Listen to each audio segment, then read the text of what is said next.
The salmon's been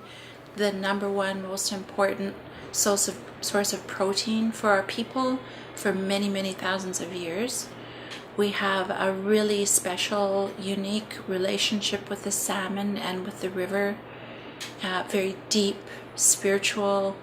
understanding of the way the salmon spend their lives being born in the Adams River, which is one of the largest sockeye spawning grounds in the world,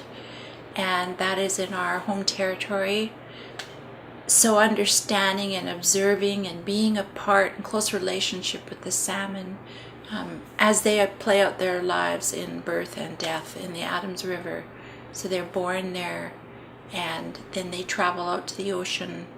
and they come back 4 years later and they die there, and then their life cycle starts over again.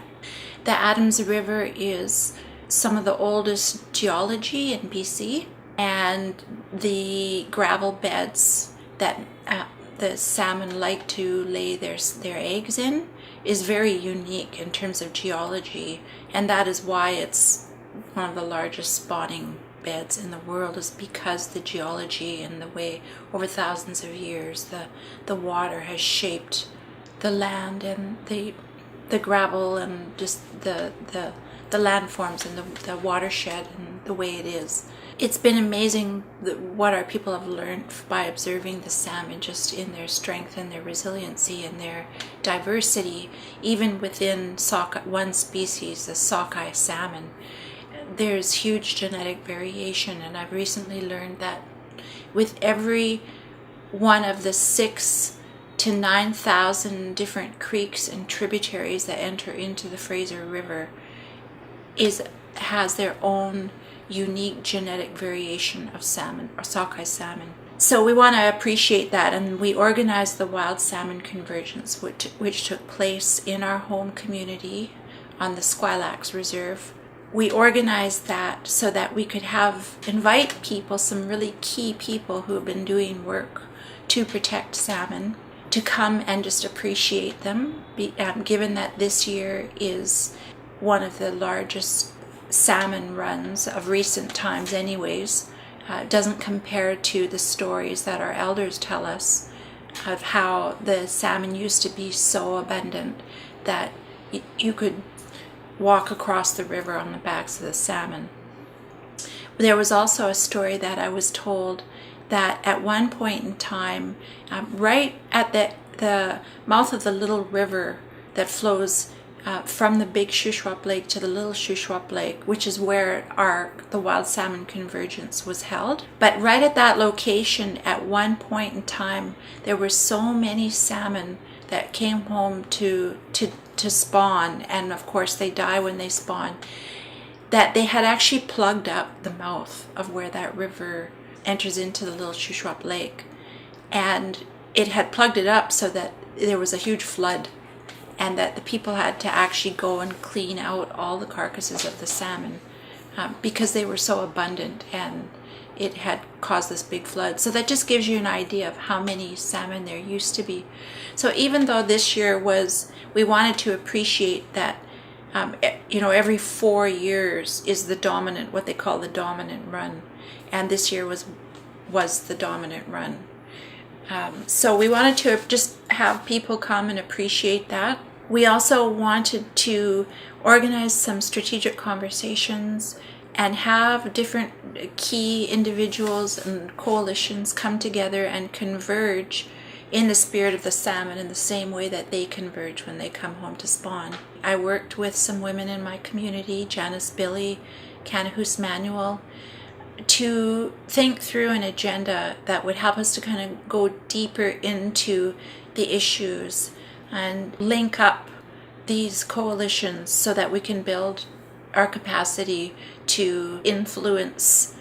the broad majority of the society, to educate people, to build campaigns and coalitions that would help us to not only appreciate the salmon, but also to make change, especially as it relates to issues around water quality and around food sovereignty, around farming communities and communities impacted by mining. We just wanted the intention of this convergence to be asking some questions and helping people to think through how it all fits together and how we can be more powerful working as a larger whole. So with that, we were really happy of the people that came out to the event and the words that were shared and some of the action items that were identified. So I was really happy that, first of all, Kanuhus Manuel, who is a Secwepemc woman from our Nisqualmouth community. She comes from a really strong family and with a long legacy of political activism. Her grandfather, the late Grand Chief George Manuel, led the Canadian Constitution Express that had Aboriginal title and rights entrenched in Section 35(1) of the Canadian Constitution. And her father, Art Manuel, who was at the Convergence, leads the Indigenous Network on Economies and Trade, has done some amazing work. He did some work a number of years back and had the first amicus curiae brief submitted to the World Trade Organization about the softwood lumber dispute and how Indigenous peoples are subsidizing the softwood lumber industry through their non-recognition of our Aboriginal title and rights of the land where the logs are taken from. So I was happy that she was there to talk with us about the work the way that she's carrying on the legacy through the setting up the sacred fire at the Mount Poly disaster where the Imperial Metals mine had breached the tailings pond and spewed out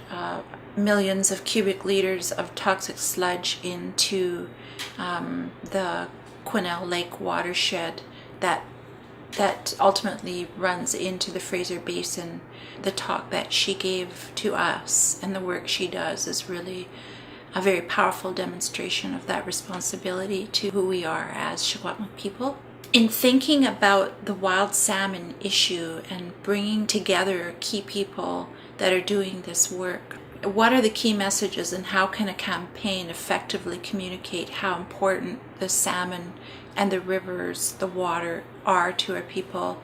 but in a way that will motivate the non-Indigenous peoples that are doing work through the coalition called Salmon Are Sacred, which is headed up in large part by Alexandra Morton, who's been doing a lot of work to get the fish farms out of our ocean and documenting and testing salmon for the viruses that are traced back to the Norwegian fish farms that have been established in a really big way in the Bowden Archipelago in the West Coast. So I'm really happy that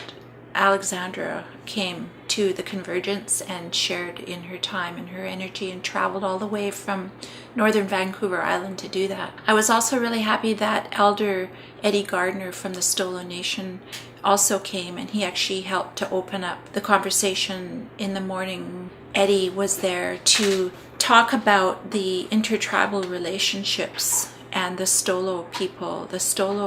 in the lower Fraser River. We've maintained trade relationships with them and with Indigenous tribes all along the Fraser River for many thousands of years, and